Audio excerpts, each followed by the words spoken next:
Hello friends, welcome back to my YouTube channel and today I will discuss chapter 9 differential equation. Okay, and my today topic is homogeneous differential equation. Okay, so अभी हम जो बात करने वाले हैं वो homogeneous differential equation की बात करने वाले हैं।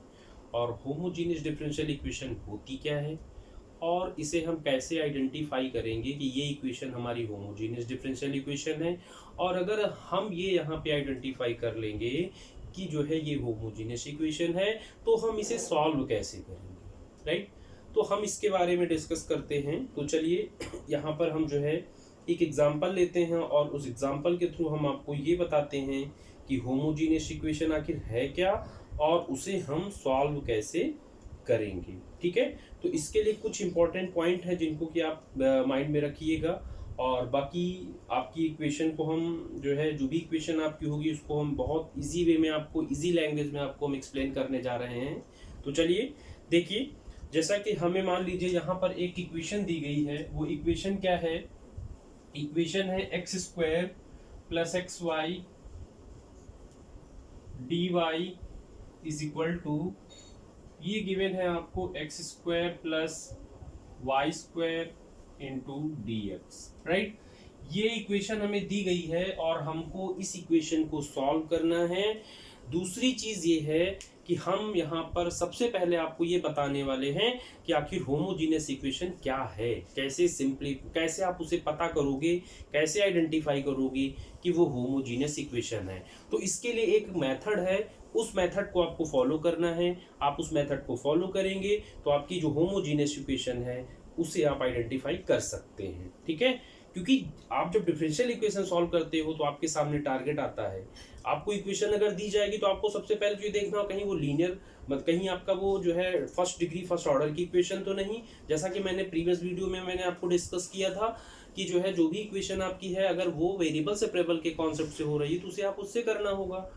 और अगर मान लीजिए उससे नहीं होती है तो इसका मतलब फिर वो होमोजीनियस होगी, तो होमोजीनियस का कॉन्सेप्ट आपको लगाना पड़ेगा। और अगर मान लीजिए उससे भी नहीं होती है तो हो सकता है वो लीनियर डिफरेंशियल इक्वेशन हो। ठीक है, अगर उससे भी नहीं होती है तो हो सकता फिर कोई स्पेशल टाइप की डिफरेंशियल इक्वेशन हो। तो ये सारी चीजें आपको यहाँ पर पढ़ना पड़ेगा। ठीक है, तो चलिए अभी हमारा जो मेन टॉपिक है वो क्या है? Homogeneous differential equation. ठीक है, तो होमोजीनियस डिफरेंशियल इक्वेशन के लिए बेसिकली हम क्या करेंगे, इससे हम dy बाई डी एक्स अगर लिखें तो dy बाई डी एक्स की वैल्यू हम यहाँ से लिख सकते हैं क्या, x square plus y square whole divided by कितना, x square plus x y. Okay, तो यहाँ से अगर आप एक इसको समझना चाहें कि होमोजीनियस इक्वेशन क्या है तो मैं आपको एक बताता हूँ, आप देखिए। लेकिन इन केस मान लीजिए अगर ये चीज आपको समझ में नहीं आती तो उसके लिए एक और मेथड मैं आपको शेयर करूंगा, उसके थ्रू आप उसको करिएगा तो इजी वे में, क्योंकि वही आपको सीबीएसई भी कहता है, एनसीईआरटी के कॉन्सेप्ट के अकॉर्डिंग भी वही है, तो आप उस मेथड को ही फिलहाल करें। ये तो ऐसे समझने के लिए है कि आपका ये जो है आपका कैसे आइडेंटिफाई करेंगे कि होमोजीनियस डिफरेंशियल इक्वेशन है, राइट। तो देखिए यहाँ पे जो x की डिग्री है वो क्या है, मैक्सिमम 2 है। y की जो डिग्री है वो क्या है, मैक्सिमम 2 है।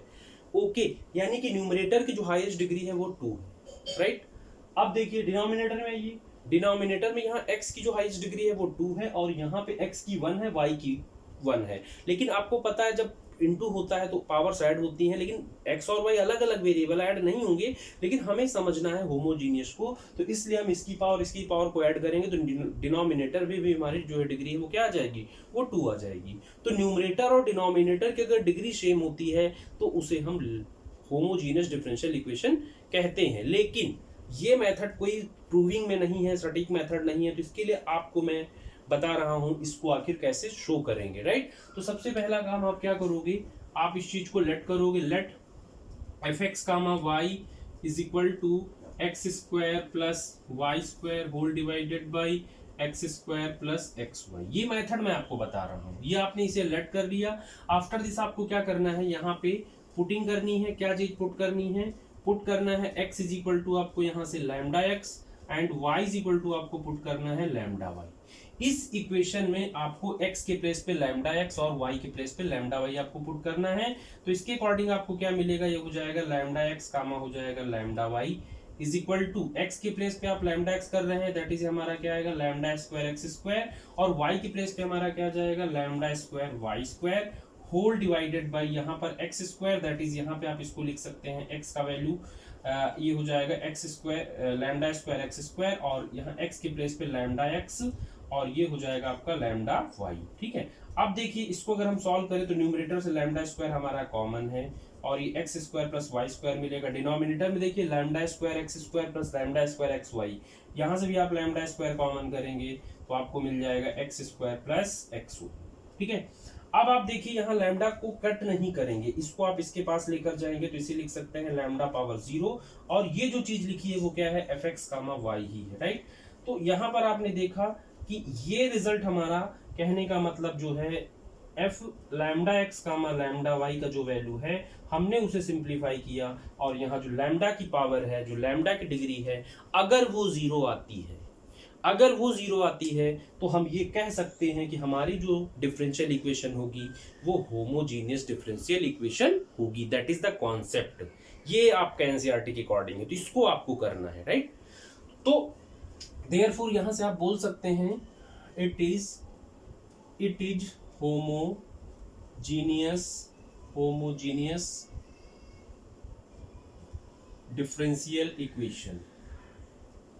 ठीक है, ये आपकी क्या हो गई होमोजीनियस डिफरेंशियल इक्वेशन हो गई। ठीक है, अब होमोजीनियस डिफरेंशियल इक्वेशन को कैसे सॉल्व किया जाता है, तो देखिए कुछ चीजें यहाँ पर है फिर उनको आपको ध्यान में रखना है। अगर आप यहाँ पर कहीं पर dy by dx की वैल्यू निकाल रहे हैं, इसके सोल्यूशन की अब हम बात कर रहे हैं, फॉर dy by dx के लिए आपको क्या करना है, यहाँ पर जो आपका सब्स्टिट्यूशन होगा वो क्या होगा y is equal to vx होगा। जब आपको कहीं पे dy by dx, जैसे आपने यहाँ dy by dx निकाला हुआ है तो इसको अगर आप सॉल्व करेंगे तो इसके लिए आपको क्या करना पड़ेगा, इसमें पुट करना पड़ेगा, क्या पुट करना होगा y is equal to vx put करेंगे, राइट। और इसको डिफरेंशिएट करेंगे विद रिस्पेक्ट टू x, तो dy by dx is equal to ये आएगा v into d upon d x of x आ जाएगा plus x into d upon d x of ये हमारा v हो जाएगा, और इसे अगर हम सॉल्व करें तो इसे लिख सकते हैं v plus x d V upon d x, right. तो ये वैल्यू जो हमारी dy by dx की है इस वैल्यू को हम क्या करेंगे यहाँ पर पुट करेंगे और आगे उसे हम सिंप्लीफाई करेंगे। लेकिन अगर मान लीजिए कहीं पर हमने ये लिया हुआ है dx अपान dy हमको दिया हुआ है, तो dx अपान dy के लिए हम क्या करेंगे यहाँ पर x is equal to v y put करेंगे। ठीक है, ये ध्यान रखिए x is equal to v y put करेंगे तो यहाँ से इसको हम डिफरेंशिएट करेंगे तो dx upon dy is equal to आ जाएगा v into d by d y of y plus ये हो जाएगा आपका y इंटू यहाँ से आ जाएगा d v by d y, और इसे सिंप्लीफाई करेंगे तो v plus y d v by d y आप लिखेंगे।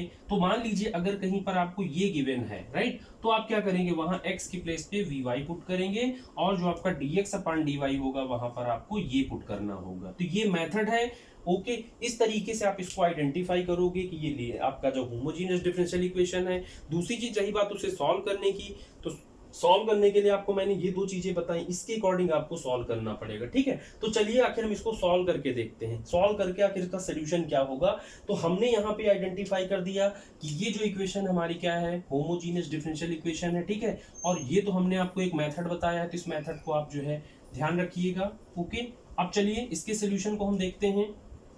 तो dy by dx का वैल्यू हमारे पास में कितना था, dy by dx is equal to हमारे पास में है x square plus y square divided by x square plus x y है, राइट। अभी मैंने आपको बोला इसमें क्या पुट करना है, ऐसे केस में आपको पुट करना है putting y is equal to v x. आपको यहाँ पे y is equal to v x put करना है, और dy बाई डी एक्स का जो वैल्यू आएगा वो हो जाएगा v plus x d v by d x. ये मैंने आपको यहाँ पे एक्सप्लेन किया, ठीक है। तो चलिए इसको हम सॉल्व करते हैं। dy बाई डी एक्स के प्लेस पे हम लोग क्या पुट करेंगे, v प्लस एक्स, ये हो जाएगा dv upon dx is equal to यहाँ से आपका x square as it is होगा, और y के प्लेस पे आप पुट कर रहे हैं vx यानी कि v square x square divided by x square as it is होगा, x एज इट इज होगा, और इसके प्लेस पे आ जाएगा vx, ओके। अब आप देखिए इससे एक्स स्क्वायर न्यूमरेटर से कॉमन है तो 1 प्लस वी स्क्वायर आपको मिलेगा। डिनोमिनेटर में देखिए आपका एक्स स्क्वायर कॉमन है तो ये आपको 1 प्लस वी मिलेगा, ये इससे हमारा कैंसिल हो गया। अब हमें मिल गया x v plus x d v upon d x is equal to यहाँ से आ गया कितना 1 plus v square upon 1 plus v, right. अब हम इसे लिख सकते हैं x dv upon dx is equal to यहाँ से 1 plus v square whole divided by 1 plus v minus v. इसको मैंने ट्रांसपोज कर लिया, अब मैं इसका एलसीएम लेने जा रहा हूँ। तो 1 plus v square minus v square whole divided by 1 plus v. आपका वी स्क्वायर से वी स्क्वायर कैंसिल आउट हो गया यहाँ से। अब आपके पास जो रिजल्ट आया 1 minus v upon 1 plus v आ गया। ये वैल्यू किसकी है? x dv अपान dx की वैल्यू है।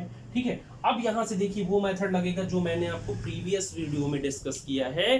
फर्स्ट ऑर्डर फर्स्ट डिग्री की इक्वेशन को कैसे सॉल्व करना मैंने सिखाया है, वो मेथड यहाँ से आपका लगेगा। ठीक है, तो अब आप यहाँ पे क्या करोगे, आप इसको वेरिएबल सेपरेबल के कॉन्सेप्ट से करोगे, यानी कि v के साथ आप dv को लिखोगे और x के साथ आप dx को लिखोगे। इसको अगर हम वेरिएबल सेपरेबल के कॉन्सेप्ट से लिखें तो 1 plus v upon 1 minus v हो जाएगा, और यहाँ पर आ जाएगा हमारा dv इज इक्वल टू ये हो जाएगा dx डिवाइडेड बाई x आ जाएगा। ठीक है, अब इसके बाद आप क्या करोगे, ऑन इंटीग्रेटिंग, अब आप इसको इंटीग्रेट करोगे तो इंटीग्रेट करने पे क्या होगा, देखिए इंटीग्रेशन में 1 प्लस वी अपान आपका आएगा 1 minus v dv is equal to हो जाएगा यहाँ से dx डिवाइडेड बाई x आ जाएगा। ठीक है, अब देखिए इसको इंटीग्रेट करना है, तो कहने का मतलब ये हो गया अगर आपको लीनियर डिफरेंशियल इक्वेशन सॉल्व करना है तो उसके लिए बेसिकली आपको इंटीग्रेशन कॉन्सेप्ट क्लियर होना चाहिए, डिफरेंशिएशन क्लियर होना चाहिए, हर टाइप का इंटीग्रेशन आपको आना चाहिए। ओके, तभी आपका प्रॉब्लम इजिली वो सॉल्व हो पाएगा। ठीक है, तो चलिए अब हम इसको और आगे सिंप्लीफाई करते हैं।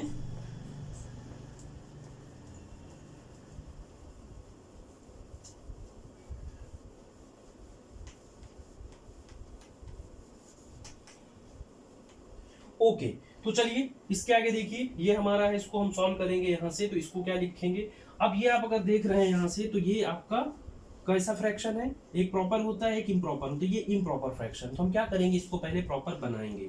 प्रॉपर फ्रैक्शन अगर हमें बनाना है तो इसी में हमें कुछ प्लस माइनस करना पड़ेगा और ये हमारा जो है प्रॉपर फ्रैक्शन हो जाएगा। या फिर हमने आपको डिवाइड वाला बताया है भाई 1 माइनस वी को अगर आप 1 माइनस वी से अगर 1 प्लस वी को अगर आप डिवाइड करते हो तो क्या आएगा, देखिए इसको आप माइनस टाइम ले जाओगे, माइनस टाइम में कितना आ जाएगा -1 और ये आपका प्लस वी आएगा, साइन चेंज होगा, ये प्लस हो गया, ये माइनस हो गया, ये कट हो गया, यहाँ से आपका 2 आ गया, राइट।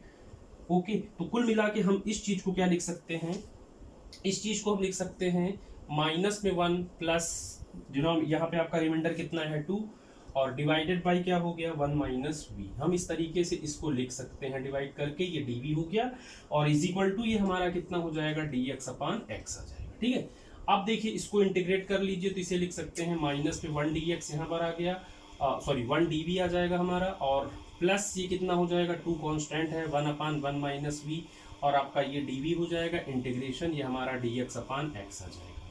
अब हम इसे सॉल्व करेंगे तो आपका माइनस वी हो गया, प्लस ये हो जाएगा हमारा लॉग में 1 माइनस वी, और 1 माइनस वी को भी आप डिफरेंशिएट करोगे अपॉन में रखोगे तो -1 भी आपको मिलेगा।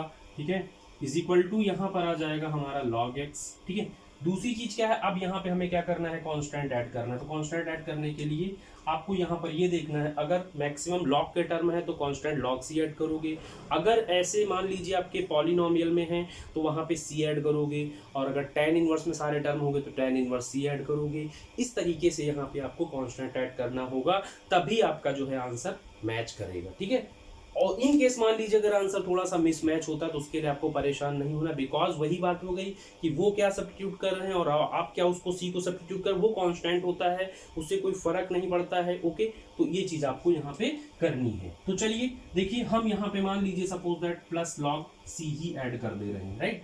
तो हम इसके अकॉर्डिंग अगर यहाँ पे चलते हैं तो इसको लिख सकते हैं माइनस वी, और ये हो जाएगा हमारा माइनस में log 1 माइनस वी हो गया इज इक्वल टू ये कितना हुआ log cx आ जाएगा। ठीक है, ये हमने इसको सिंप्लीफाई कर लिया। अब हम चाहें तो यहाँ से हम इस चीज को लिख सकते हैं, देखिए माइनस हमारा है, माइनस को हम यहाँ से अगर हटाना चाहें तो हटा भी सकते हैं, तो हम इसे लिख सकते हैं v प्लस ये हो जाएगा log में 1 minus v is equal to ये हो जाएगा माइनस में log cx। ओके, अब ये हमें लिख सकते हैं इस चीज को हम log में 1 minus v is equal to ये हो जाएगा log में cx होल पावर -1। ठीक है, अब इसी चीज को लिखा जा सकता है v इज इक्वल टू, इसको हम उस तरफ ले जाएंगे तो हो जाएगा log में cx पावर -1 माइनस आपका यहाँ से मिलेगा log में 1 माइनस वी मिल जाएगा। अब इसके अकॉर्डिंग इसमें log की प्रॉपर्टी लगाओगे तो आपको इसको लिख सकते हैं कितना, ये हो जाएगा यहाँ से, इस चीज को हम यहाँ पे लिख सकते हैं log में ये हो जाएगा c x that is c power -1, okay, और ये हो जाएगा हमारा x power -1 whole divided by 1 minus v आ जाएगा, ओके। इस तरफ हमारा क्या है, v है, तो और इसे अगर हम सिंप्लीफाई करना चाहें तो इसे लिख सकते हैं e पावर v, लॉग हटाएंगे तो e पावर v हो गया, और इस चीज़ को हम लिख सकते हैं कितना, ये हो जाएगा हमारा 1/c और इनटू हो जाएगा 1/1 माइनस वी और मल्टीप्लाइड बाई हो जाएगा हमारा 1/x, ठीक है, ये हमने कर लिया। अब इसको हम देखें तो ये जो हमारा है 1/c है, इसे हम नया कांस्टेंट ले सकते हैं, चाहे तो हम इसे कैपिटल C ले लें, चाहे तो हम इसे कैपिटल A ले लें, ठीक है। तो चलिए देखिए, अब इसके बाद इस चीज को हम लिख सकते हैं कितना, e power v is equal to, ये इसे मान लीजिए हमने c ले लिया, तो ये हो जाएगा c और अपान में कितना आ जाएगा 1 माइनस वी और इंटू एक्स आ जाएगी, इसे क्रॉस कर देंगे तो e power v times 1 minus v times x is equal to आपको c मिल जाएगा, ठीक है। कैपिटल C ले सकते हो या कैपिटल A ले सकते हो, कोई इससे फर्क नहीं पड़ता, ये कांस्टेंट है। अब आपको लास्ट में क्या करना होगा, यहाँ पे v की वैल्यू डालनी पड़ेगी, तो आपने क्या सब्स्टिट्यूशन किया था, आप यहाँ से v की वैल्यू निकालेंगे तो आपको y बाई एक्स मिलेगा, और यहाँ पे आप पुट करेंगे तो e power y upon x और 1 माइनस में y अपान एक्स और into x is equal to आपको a मिलेगा, और सिंप्लीफाई करेंगे तो e power y upon x और ये हो जाएगा x minus y is equal to a। तो इस तरीके से आपने देखा, ये जो है इस डिफरेंशियल इक्वेशन का सॉल्यूशन है, ठीक है। तो आपने यहाँ पे दो चीजें आइडेंटिफाई करी, एक तो आपने ये आइडेंटिफाई किया कि अगर वो इक्वेशन होमोजीनियस है तो होमोजीनियस इक्वेशन को हम कैसे सॉल्व करेंगे, और उसे हम लोग जो है कैसे आइडेंटिफाई करेंगे कि इक्वेशन हमारी होमोजीनियस है, राइट। दूसरा मैंने उसका आपको सॉल्यूशन बताया, ओके। तो चलिए अब आगे बात करते हैं, हम एक क्वेश्चन और लेते हैं। अच्छा, एक चीज और देख लीजिए, कभी कभी क्या होता है होमोजीनियस में, आपको ये तो आपने जो निकाला वो जनरल सॉल्यूशन है, ठीक है। अभी कभी कभी क्या करते हैं, इसमें पूछ लिया जाता है कि इसका जो है पर्टिकुलर सॉल्यूशन क्या होगा, तो पर्टिकुलर सॉल्यूशन के लिए सपोज दैट यहाँ पे कोई केस दे देते हैं, केस लाइक, केस देने का मतलब क्या हुआ, x इज इक्वल टू कुछ है और y इज इक्वल टू, मान लो ये 1, ये आपको केस दे दिया होता, तो ये केस अगर हमें दिया होता, इसी चीज को यहाँ पर ऐसे भी लिखा जाता है, y of 1 is equal to 1 लिख सकते हैं, ठीक है। तो अगर ऐसा कहीं लिखा है तो कंफ्यूज मत होइएगा, y का जो वैल्यू है वो 1 है और x का जो वैल्यू है वो 1 है, ठीक है। तो चलिए, अगर मान लीजिए हमें केस दिया होता, ये तो हमारा क्या हो गया, ये हो गया हमारा जनरल सॉल्यूशन, ठीक है। अब अगर मान लीजिए हमें इसी में पर्टिकुलर सॉल्यूशन लेना होता, तो पर्टिकुलर सॉल्यूशन के लिए बेसिकली हम यहाँ पे क्या करते हैं, चलिए देखिए, तो x इज इक्वल टू 1 लेते और y का वैल्यू 1 लेते, तो e पावर यहाँ पे 1 मिल जाता, और ये 1 माइनस 1 हमारा क्या होता, 0 होता, इज इक्वल टू ये a हो जाता। तो a का वैल्यू यहाँ से हमें क्या मिलता, 0 मिल जाता, और ये a का वैल्यू जो है हम लोग यहाँ पे पुट करते, पुट इन 1 करते, तो क्या आता, देखिए पुट इन 1 अगर हम करेंगे, a का value e power y upon x times x minus y is equal to 0, तो ये जो निकल कर आया है ये हमारा क्या है, पर्टिकुलर सॉल्यूशन है, ओके। इसे हम बोलेंगे पर्टिकुलर सॉल्यूशन, राइट। तो आपने देखा कि जनरल सॉल्यूशन कैसे निकालते हैं और पर्टिकुलर सॉल्यूशन कैसे निकालते हैं, और होमोजीनियस इक्वेशन को कैसे सॉल्व करते हैं, और होमोजीनियस कैसे आइडेंटिफाई करते हैं, ये सारी चीज़ें हमने आपको इस वीडियो के थ्रू डिस्कस की, ओके। तो आई होप कि आपको हमारा ये वीडियो समझ आया होगा, ये टॉपिक हमारा आपको क्लियर हुआ होगा। सो प्लीज़ हमारे इस यूट्यूब चैनल को सब्सक्राइब जरूर करिए और ज़्यादा से ज़्यादा इसे शेयर करिए, okay. Thank you so much, thank you students, जय हिंद, जय भारत।